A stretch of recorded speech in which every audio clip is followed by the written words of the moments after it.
MP board कक्षा 12वीं वाले सभी बच्चों का यहाँ पर सेट बी मेरे द्वारा बताया जा रहा है और सभी बच्चे जानते हैं कि मेरे द्वारा जो पेपर बताए जाते हैं वो 100% परीक्षा में छपते हैं। इकोनॉमिक्स का पेपर और अंग्रेजी विषय का पेपर जो मेरे द्वारा बताए गए 95% पेपर मेरी लाइव क्लासों में बन गए।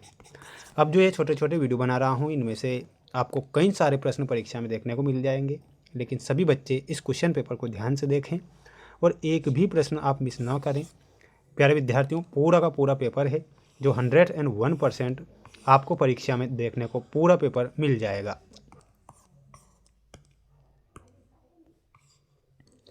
देखिएगा, क्वेश्चन आ चुके हैं आपकी स्क्रीन के सामने। जो परीक्षा में प्रश्न बनेंगे वो प्रश्न मैं आपको यहाँ पर बता रहा हूँ। प्यारे विद्यार्थियों, पहला प्रश्न आपसे परीक्षा में पूछा जाएगा, निम्नलिखित प्रश्नों के सही विकल्प चुनिए में। पहला क्वेश्चन है, सिंधु सभ्यता का पूजनीय पशु था। आपने चैप्टर पढ़ा था और उसमें दिया गया था कि सिंधु सभ्यता का जो पूजनीय पशु था वो था वृषभ। कौन था? वृषभ था। वृषभ आप करेक्ट उत्तर के रूप में ध्यान रखेंगे और अच्छे से याद करेंगे। चैनल पर अगर आप नए जुड़े हैं तो प्यारे विद्यार्थियों चैनल को सब्सक्राइब जरूर करें, क्योंकि मेरे द्वारा जो प्रश्न पत्र बताए जा रहे हैं ये आपको परीक्षा में देखने को मिलेंगे और 100% प्यारे विद्यार्थियों परीक्षा में ये प्रश्न छपते हैं। अगला है, सबसे शक्तिशाली जनपद कौन सा था? तो आप जानते हैं सबसे शक्तिशाली जो जनपद था वो था मगध। तो इसमें आप मगध करेक्ट उत्तर के रूप में ध्यान रखेंगे। प्यारे विद्यार्थियों, प्यारे साथियों, मैं आपके लिए दिल से मेहनत कर रहा हूँ और अब आपको सिर्फ एक छोटी सी रिस्पॉन्सिबिलिटी में दे रहा हूँ कि इस वीडियो को आप 50 लाइक, ओनली 50 लाइक से आगे मत बढ़ने देना। ओनली 50 लाइक आपको ज़रूर करना है प्रत्येक बच्चे को। चैनल पर अगर आप नए जुड़े हैं तो चैनल को सब्सक्राइब जरूर करना है सभी छात्रों को, क्योंकि सभी विषय के जो पेपर मेरे द्वारा बताए जाएंगे वो 95% पेपर आपको परीक्षा में देखने को मिल जाएंगे। बढ़ेंगे अगले प्रश्न की ओर। अगला प्रश्न ये रहा आपकी स्क्रीन के सामने, हिंदू धर्म में कितने संस्कार हैं? तो हिंदू धर्म में 16 संस्कार हैं। तो 16 संस्कार आप ध्यान रखेंगे और सबसे महत्वपूर्ण संस्कार होता है हिंदू धर्म में अंतिम संस्कार, क्योंकि जीवन का अटल सत्य यही होता है अंतिम संस्कार। सांची के स्तूप किसके समय निर्मित हुए थे? तो अशोक के समय। कौन सा विदेशी यात्री भारत में मुख्य काजी नियुक्त हुआ था? तो इब्न बतूता। ठीक है, अगला देखिएगा, अंडाल भक्तिन का संबंध कहाँ से था? तो तमिलनाडु से अंडाल भक्तिन का संबंध था। तो इसमें आप लिखेंगे Tamil Nadu will be correct answer. ठीक है, नेक्स्ट क्वेश्चन की ओर अब हम बढ़ेंगे। प्यारे विद्यार्थियों, प्यारे साथियों, छोटी सी रिक्वेस्ट मैं आपसे कर रहा हूँ। अगर मेरी ये रिक्वेस्ट आपको अच्छी लगती है तो आप मेरी बात ज़रूर मानें और अच्छे से आप पढ़ाई ज़रूर करें। सिंधु सभ्यता का स्वरूप कैसा था? तो सिंधु सभ्यता का जो स्वरूप था वो था नगरीय। प्रभावती की पुत्री थी। तो प्रभावती जो थी चंद्रगुप्त द्वितीय की पुत्री थी। किसकी थी? चंद्रगुप्त द्वितीय। महाभारत की महत्वपूर्ण देन क्या है? तो इसमें आपको लिखना है भगवत गीता। भगवत गीता। त्रिरत्न का सिद्धांत धर्म में है तो वो है जैन धर्म में।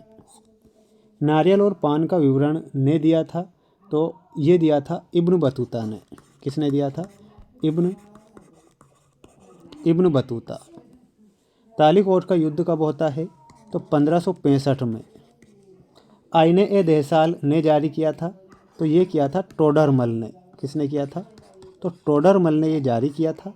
तो इसमें आपको टोडरमल लिखना है और याद आपको करना है। माय डियर फ्रेंड्स, ये पेपर है और ये पेपर को आपको याद कर ही लेना है। एक भी प्रश्न मिस नहीं करना है।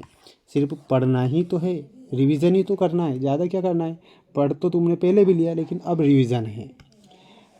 मौलवी अहमदुल्ला शाह, तो ये कौन था? ये क्रांतिकारी था।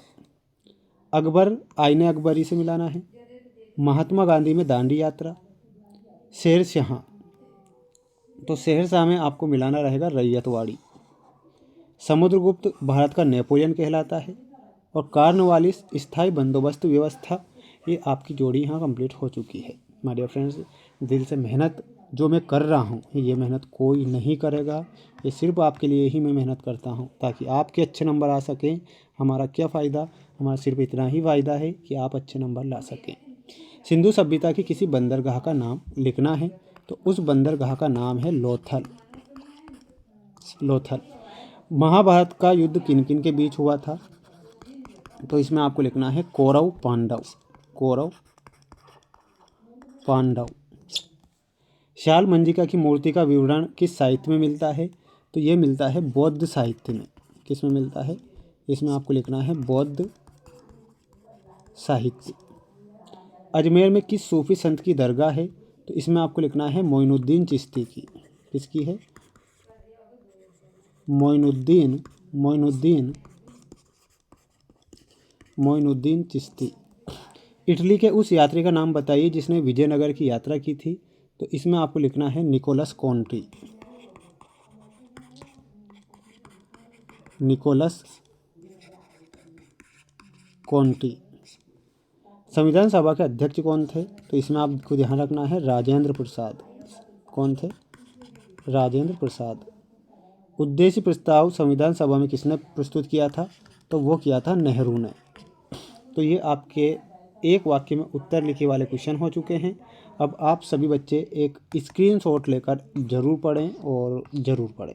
ये सत्य है। गांधी जी के राजनीतिक गुरु गोपाल कृष्ण गोखले थे। ये बिल्कुल सत्य है।